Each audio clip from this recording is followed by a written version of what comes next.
ملے گا، پڑھ یہ نام گن کے ہے۔ عباس نے قریب آ کے پہلا نام پڑھا، عباس کا سر دیوار پہ آیا، رو کے کہا زینب ساتھ جا رہی ہے؟ فرمایا ہاں میری بہن نے ساتھ جانا ہے۔ رو کہا کیوں لے کے جا رہا علی کی بیٹی؟ فرمایا نانے کا دین بچانا ہے، میری زینب کی چادر لے۔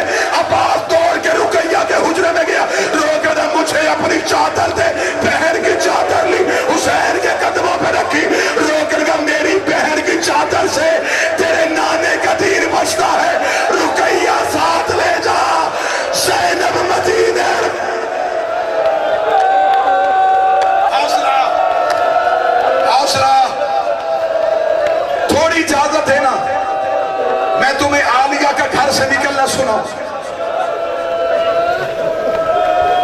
تڑپ کے آواز آئی، میری رقیہ کی چادر بچا لے گی تیرے نانے کا دین۔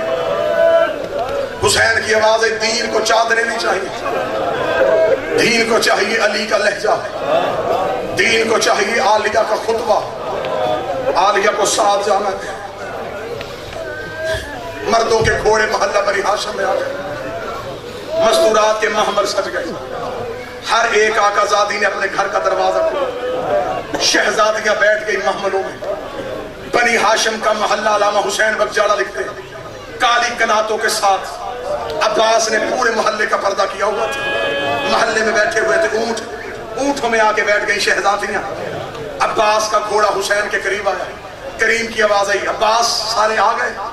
عباس سر جھکایا، رو کے کہتا وہ نہیں آئی جس کی چادر کا میں وارث ہوں۔ اب حوصلہ اکٹھا کرنا، اور میں سیدہ سے طاقت مانگوں گا کہ میری شہزادی مجھے طاقت دے دے، میں وہ جملے تمہیں سنا سکوں۔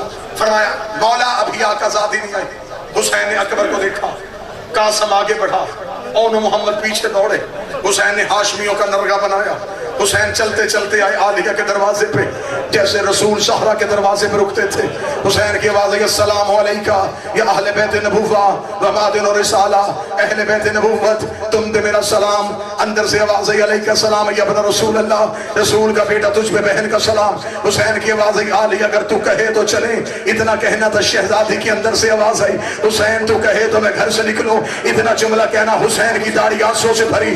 حسین نے کانپتے ہوئے ہاتھوں سے شہزادی کے حجرے کا پردہ اٹھایا، جو سید بیٹھے مجھے معاف کر دینا، سر سے لے کے پاؤں تک ماں کی چادر تطہیر میں لپٹی ہوئی قرآن کی آیت کبریٰ پہلی بار بنی ہاشم کے نرغے میں آئی۔ بی بی نے اپنا دائیں ہاتھ باہر نکالا، اکبر نے اپنا کانٹا آگے کیا، بی بی نے اکبر کے کانٹے پہ ہاتھ رکھا، اکبر نے سورہ مزمل کی تلاوت شروع کی، بی بی نے بائیں ہاتھ باہر نکالا، حسن کا یتیم دوڑا، قاسم نے اپنا بازو آگے کیا، بی بی نے قاسم کے کانٹے پہ ہاتھ رکھا، قاسم نے سورہ طہر کی تلاوت شروع کی، بی بی کا پہلا قدم حجرے سے باہر آیا، اون محمد نے سروں سے امامے اتارے، ماں کے قدموں کے نشان مٹانا شروع کیے، حسین نے غازی کو ڈھونڈنا شروع کیا، عباس نے سر سے امامہ اتارا، رو کے کہا الحجاب الحجاب الحجاب، پرواز مت کرو، محمد کی بیٹی علی کی شہزادی۔ آئے حسین کے جو رونے آیا زینب کے پردے کا، الحجاب الحجاب الحجاب۔ سانس لے کے اگلا جملہ ایسے سننا جیسے 10 محرم کو سنتے ہو۔ میں بی بی کا گھر سے نکلنا پڑھنے لگا، شہزادی صحن میں بابا جی مولا حسین کی عزت کی قسم، کتابیں کہتی ہیں عباس اونٹ صحن میں لے کے آئے تھے، اونٹ بیٹھا ہوا تھا، بیٹھے ہوئے اونٹ پہ مرد کا بیٹھنا بھی مشکل ہوتا، اونٹ کی کوہان ہوتی ہے اونچی، عباس نے اونٹ صحن میں بٹھایا تھا، بنی ہاشم نے چاروں طرف حلقہ باندھا، عالیہ پردے میں لپٹی ہوئی اونٹ کے قریب آئی، اب ہر کوئی کانپ رہا تھا، شہزادی کو سوار کون کروائے، شہزادی کو سوار کون کروائے، میرے بس میں ہوتا میں زندگی ختم کر لیتا، غازی نے اپنی دونوں کو زمین پہ رکھ کے کہا رکھ میرے سر پہ پاؤں اور میں قرضے اتاروں، اور میں تیری کنیز کا بیٹا اور تیری ماں نے میرے کرتے سیے۔ کون شیعہ جسے ماتم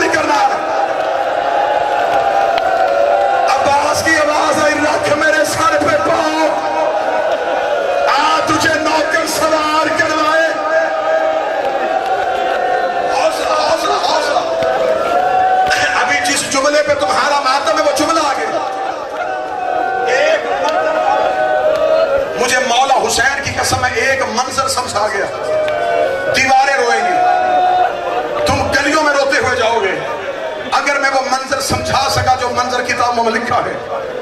چوئی شوق صاحب اللہ بیٹھو. عباس نے رکھا اپنا سر زمین پہ, علی کی بیٹی نے غازی کے شانوں پہ ہاتھ رکھا, رو کہتی اٹھ اللہ تیرے پاس بھی سلامت رکھے, اور تیرے آسرے میں وطن چھوڑ کے جا رہی ہوں. اتنا کہنا تھا, سجاد کا ہاتھ آگے بڑھا, رو کے کہا ماں تجھے سجاد سوار کروائے. علی کی بیٹی بس بی بی کا اونٹ پہ بیٹھنا سننا, صرف بیٹھنا سننا. شہزادی اونٹ کے قریب آئی, سجاد کا ہاتھ عالیہ کے ہاتھ پہ, حسین نے زانو مٹی پہ رکھا, بی بی نے اپنا پاؤں رکھا حسین کے زانو پہ. اکبر نے دیا ماں کو سہارا, بی بی آئی اماری کے اندر, حسین نے بی بی کی اماری کا پردہ گرایا. پردہ گرا کے کتابیں کہتی زندگی میں حسین کبھی تیز نہیں چلا تھا.